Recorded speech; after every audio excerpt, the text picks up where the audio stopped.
if you were to sum up, what makes this club different to where you've maybe played before?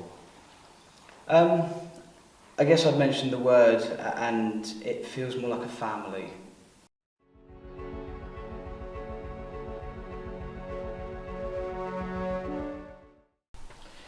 Hi Dougie, another season with Indeed. Hawthorn. Yeah. How are you feeling? Yeah, all good, thank you, all good. You excited? Yeah, chomping at the bit to get back actually, missing it, so yeah. So you've obviously been in lockdown like the rest of us, picked up an injury. How much are you itching to get back playing? How much have you missed the boys? Probably to the extent that I've probably made my injury worse by wanting to get back. I think all of us are really missing it.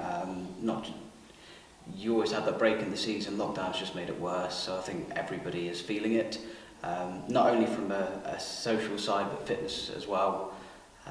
It's really want to get back out on that pitch. Your story is quite incredible though, because you weren't really a seasoned footballer and hadn't played that many games when you joined the club. And you had what was called a breakthrough season last year. How did you find last season? Last season was great. This would be going me into my third full season of football ever. First season with Hawthorn last year was a real confidence boost for me personally. Just trying to find that place you call home within football. I didn't have that, probably because I came into it so late, and many people create those connections when you are 10, 11, 12. I didn't have any of that. I had to sort of put my lot in with a load of people I'd never met before at age 25. Didn't really work. Very lucky to have on that journey met Joe and then kind of come through to here with Joe. Yeah, last season was great. Really nice to get some minutes under the belt once I had sort of grown comfortable here. It was really nice to, I guess, get a solid position under my belt as well. Prior to turning up here, I was playing everywhere and anywhere, and so actually turning up on a Saturday, knowing what my job was, what I had to do and what I had to do it well, was really good. So last season was great. It would have just been nice if COVID hadn't been a thing, and if I hadn't got the red card in 30 minutes. We've had the manager talk about the development, how key that is, and you're obviously an example of that. You know, coming in and ending as the team's top goal scorer to top it off. I don't know quite if I managed that, but yeah, last season was incredible to have gone from pretty much saying I can't kick a ball to scoring goals in a league situation was incredible, and I think if that's not a testament to what not only what the club is aiming to do, but also the staff and the coaches and everybody that is helping behind the scenes, that they could take a guy that can barely kick a football to the point that he's scoring 5 goals within 3 games at right back. If that doesn't sum up what a club can do for the local football scene, I don't know if anything will, especially at Grassroots. You know, I think you will find a better example of that. So you were one of the first recruits when the project started. Yes. And you know, there was a lot of ambition set out at the time. What is your opinion on what you've seen with the club's growth and the direction that is going in? There has been nothing negative that I have witnessed in my time here. It's all been positive, from ground zero working upwards, and it's not something that's happened, you know, Rome wasn't built in a day. You have seen the building blocks put in place bit by bit, piece by piece, starting from the players, as you said, those first players you got in, the coaching staff, the media, the development, the youth. That's not something that has happened in 24 hours, and I think it really does show a positive slant to what people with the same drive and the same direction can do in a club situation like this. Especially, you know, on the most easterly point of England. It's not something I thought I'd pick up on at all, especially playing one season in another team in this league where it was mates that had played with each other for 15 years, or it was blokes that just wanted to go and kick people in the leg because they were bored and hungover.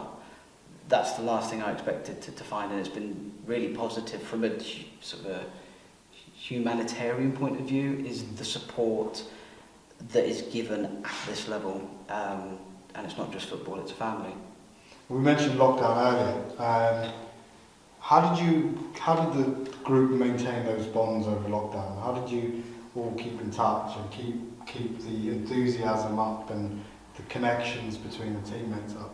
I think as with many groups of individuals now, you've got social media platforms, so whether that's Facebook, Twitter, WhatsApp, but we all have those platforms where we can all access each other. Yeah. We can all talk, we can all say how, if people are having a bad 5 minutes, you are only 5 minutes away. But on top of that, we've had things like the Zoom fitness sessions. Zoom became the thing in lockdowns, as we all probably know from those family quizzes that we all loved. You won the quiz, didn't you? I don't know, I won something, I don't know if it was a quiz. Let's not go into that quiz. Yes. Yeah. But no, so the Zoom quiz, of course, but the Zoom fitness sessions, just everything social media based that I think really came into its own over a lockdown period where we couldn't go out and see anybody, really I think helped team morale, especially because of course lockdown kind of did this weird thing where you'd see people one week and you couldn't see them next week, but it kind of helped in the friendships and the bonding process of the whole thing, because suddenly you realised you weren't seeing Logan for a week, you weren't seeing Cody, you weren't seeing Joe, Max, and so when you did see them again, you're like, hey man, how you been doing? So if you hadn't kept in contact over that period, you suddenly had something to talk about, and if they said, to be fair mate, that was a really bad one for me, we had the time then, I guess, to sit and say, well, chat to me. And so that, they're the things that really kept at least me, if not the rest of the team, going, was that contact via social media, and of course the Zoom quiz was great fun. Let's not go into that though. Just wanted to touch up on, obviously we've mentioned John, we've mentioned the setup. If you were to sum up, what makes this club different to where you've maybe played before? I guess I've mentioned the word, and it feels more like a family. I very quickly realised last summer, so when we were signed, that the group of individuals, the players, the whole, the club, was a positive place to be. You weren't walking into a group of individuals, and I'm not even saying that they know each other. Sometimes it's just 11 individuals that like kicking a ball, but they don't train. There's no negativity. There's always positivity. And yes, if you score an own goal, then somebody's going to call you a etc. etc. But then afterwards, there's still that positive spin. There's support from day one, and if anybody, whether it's manager, player, coach, director, sees that you're having a bad 5 minutes, whether it's at training or on the pitch, you'll very quickly find there's a hand on your shoulder, look, what's up? And that's been the big thing for me, is that sense of community and family rather than ego. And I think that's the big thing, is there are a lot of people who think they're messy around here when they're more like Heskey. And have you set any personal targets for this season? Don't know when this will go out, but for me personally, it's getting fit again. I've got some issues with my leg. Getting fit, and of course at that point you've then got to fight your way back into the team positively. It's get fit, get training, get back in the team, and I ended last year's goal tally on 5, so let's go for 7.